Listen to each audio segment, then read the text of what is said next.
लोग प्रखंड से चिन्हाला। ए बेटा सुनो बहुत मरइबो।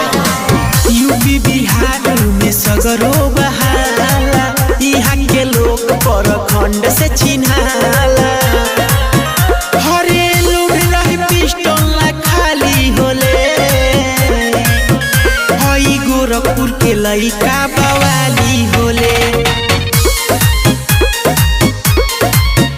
जिला गोरखपुर के लइका बवाली होले।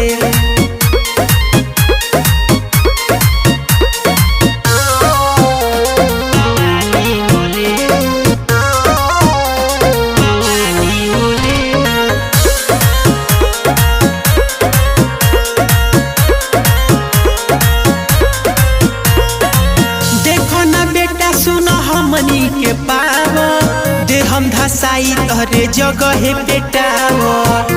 बुझाइल कि ना हो?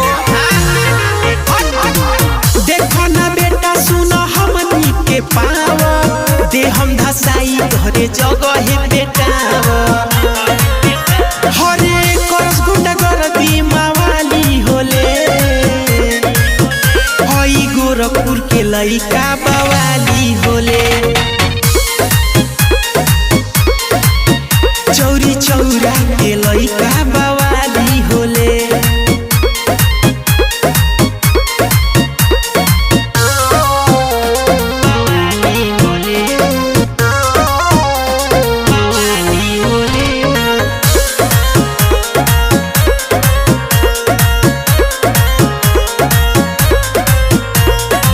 पता कोली है जाके अपनाते घर से, बोले न केहू हन मंदिर के डर से।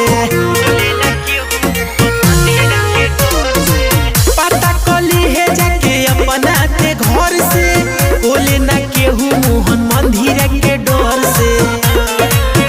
हरे कौनो न काम यहाँ जाली होले,